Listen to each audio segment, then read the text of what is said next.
हाँ आज गोटे आम श्रद्धांजलि कैंडल लाइट जलैक करूँ।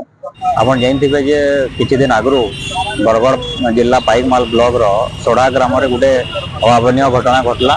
गोटे 5 वर्षिया शिशु कन्या हत्या रेप एंड मर्डर केस होता जेनटा कि पूरा संपूर्ण एरिया रे चांचल्य सृष्टि करथिला। आज से बोलिक आम श्रद्धांजलि जनईचु एवं तार संगे संगे इहादे शिशु सुरक्षा एवं मुख्यतः छोट छोट शिशु कन्या मान सुरक्षा के नहीं जेन बहुत बड़ गोटे प्रश्न उठी घटना पर से सब अभिभावक मान समस्त को आंदोलित करे।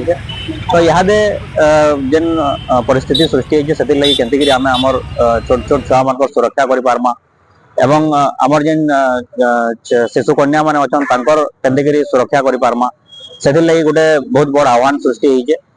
इहादे जेन मान सरकार रे भी अच्छन तांको भी आम अनुरोध करुचु जे सचेतनता सृष्टि करा जाऊ इटाके नहीं गाँ गाँ रे आ जेन हिसाब रे गोटे माने निशा द्रव्य बहुत जोर चली इहादे सेटाके केंतिकरी कंट्रोल करा जिबा।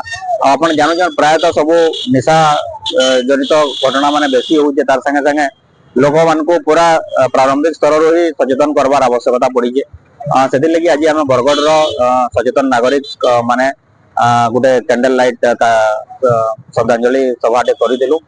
से अमर आत्मार सद्गति कामना करूँ एवं केंतिकरी मुक्त एवं अबाध भाव में केंतिकरी सुरक्षित जेन शैशव अच्छे से केंतिकरी रही पार्बा सेटा आमर मान समस्त चिंता है। और आगामी दिन में इतार लगी समस्ते मिलित भाव में कार्यक्रम करवार आवश्यकता अच्छे एवं जेन माने भी अच्छन जे भी अपराधी है इधर जाके तो अरेस्ट होइए कठोर कठोर दंड देवार लगी एवं तुरंत न्याय प्रक्रिया के संपन्न करवार लगी दाबी कर।